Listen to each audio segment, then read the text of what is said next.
Okay, so here we are live on Instagram. My name is Andrea. I haven't done this in a very long time, but I'm really excited to be on here.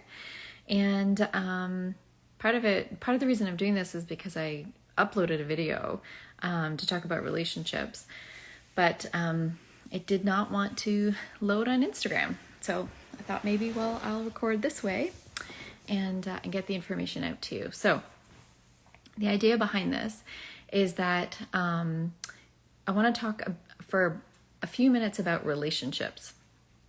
And I've just been noticing how poorly, basically, we've been programmed around relationships, right? We know this, but, how often do we stop to really think about how we've been programmed and how to do things better? So let's see if we can talk about this for a few minutes. Maybe this is a podcast. I don't know. Episode 1, Relationships 101. Okay. So this is hopefully helpful for you if you are, it's helpful for you if you're a human being. But in particular, I work a lot with people who work in healthcare or people who are healers or helpers in some way, or even people who are naturally healers and helpers but work in maybe corporate settings or the like. So, but this applies to everybody, this wisdom. What I often hear about is how draining relationships can be. Let's say, for example, at work, right? So it's not uncommon that we find ourselves interlocking with people at work that, let's say, are disgruntled or burnt out, or for whatever reason, they trigger us, right? And sometimes it can feel very personal, or it can feel like just like a big obstacle. Like a relationship that's not going well at work can feel like a huge obstacle to doing the job that you want to do, right? Feeling safe and calm at work. Just feeling energized by your work, or even by the end of the day, feeling like you have enough energy to, take care of your family at home or go to the gym or whatever it is that you actually want to do with your time outside of your work hours.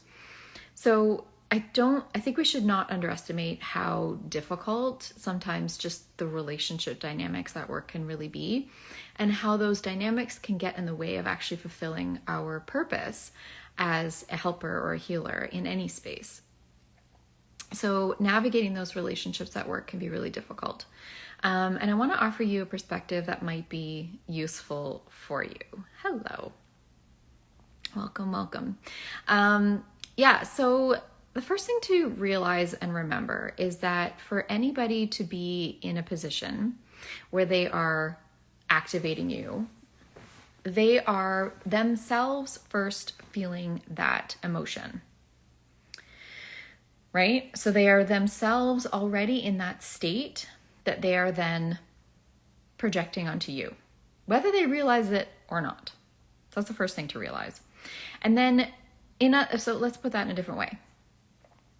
That person is choosing to have a bigger experience of themselves, let's say in a cranky way, or in an accusatory way, or whatever the thing is, right? Or whatever state that they're bringing to the relationship. So they're making that choice on some level, and they are already feeling that themselves, right? And when you realize that in and of itself can be really, really powerful to then disengage from it, because you realize the way that they're making you feel is actually the way that they are feeling, right? Which means that you don't have to own that energy. You don't have to feel that if you don't want to, because it actually doesn't belong to you in the first place, right? The next thing to remember is that you're human, and it's okay to be triggered. It's okay to be affected by other people. We are social creatures after all. And to give yourself the permission and the opportunity to do your processing however works for you. So for me, I like to grab a pen and paper. I like to sit down and ask myself, what was the situation that triggered me?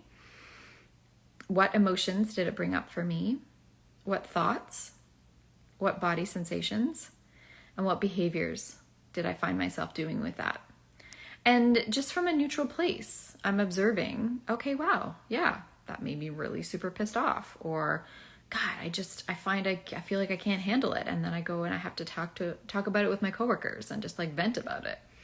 So it's not about judging yourself, but giving yourself the opportunity to just notice from a neutral place how you are entangled with that energy at that time. And then you can use your tools to neutralize that energy. You know, you can walk it out, you can listen to your music, you can dance, you can do whatever works for you. Obviously, I like to do EMDR, as well as kundalini yoga, which uses a lot of breath. Breath is a great way to alchemize energy really quickly in the body. So there's like so many tools, right? You just have to find the ones that work for you. But I think more important than that is just giving yourself the opportunity to actually do that, right? And we oftentimes don't do that. We'll avoid giving ourselves that care. And instead we'll just keep going and then carry around all that resentment and that frustration, right? Which actually is what's taking your energy away from you for that day. The next thing to know about relationships that I just wanted to share in this conversation is what relationships are actually for. Why are we in relationships at all? Well, you could say like, you know, to survive, right? We need each other in this experience as humans to share resources and the like, and take care of each other, and all that is true. But from I guess you could call it a spiritual perspective, you could say that relationships are about having a bigger experience of the different parts of yourself, right? Or conversely, relationships are about giving other people as well the opportunity to have bigger experiences of themselves. So let's go into that for just a minute. So if you want to have a bigger experience of your, let's say your leadership self, whatever that means to you at work, right? And let's say you make that decision, right? I want to experience myself as powerful and calm and strong and capable because I know I'm fulfilling a purpose here and I'm adding service to the world. If that's what you decide you want to have a bigger experience of in terms of you, then when you go to work, you're going to be in a completely different vibration, right? And that person that triggered you before is probably not going to trigger you so much anymore because their energy is going to bounce off of you, right? If you are in connection with your loved ones and you want to have a bigger experience of, I don't know, something positive, right? Like, let's say you want deeper connections with your partner. Well, take what you know about your partner, right? What do you know about them? What do you know that they're really good at and that they really enjoy? What are they doing?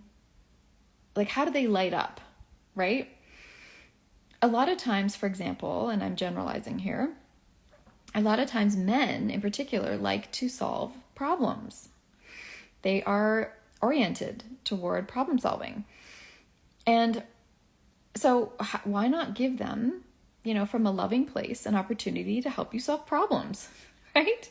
And then you get to amplify what you enjoy about your partner, right? This works both ways. So thinking about what you know about your person, what lights them up, and then making a conscious decision to give them opportunities to experience that version of themselves is going to change your world. It's going to change your world when you start relating to your people this way. It's a very powerful, influential position to put yourself in, right? So anyway, I hope that's helpful. I find it fascinating and useful to think about it in this way. I also find it very empowering because it shifts the energy from a lot of the entanglements that we get into with our people that feel stuck or that take energy. And this is a very different way of coming at it, right? And it shifts the focus to something that's more positive and more heart-centered and more loving, in my view. So I will leave it there for today. Thank you for listening to this, I guess maybe podcast, episode 1, Relationships 101.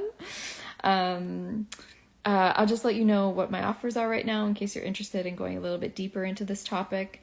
If you're a healthcare provider, a therapist, a doctor, a nurse, a helper of any kind, and you would like to find ways to deepen your relationships or improve your relationships at work or with your family or with your patients, if you want to have a bigger impact, then I use EMDR and other tools to support people in that position to have very magical experiences in their life through an 8-session therapy container. So if that sounds like you, then please let me know.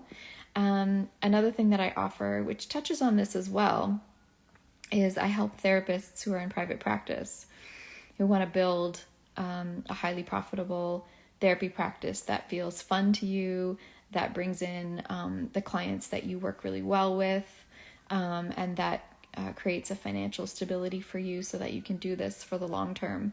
I do provide coaching and mentorship around that as well. So if that's of interest to you, I do have a 2-month container with a spot open right now for the rest of November and December and a little bit of January. So if you're a therapist in private practice and you want to, redirect your business in a different way that feels more expansive to you and brings you more income, and so that you can have, you can just give more, because when you're well-resourced, you have more to give, right?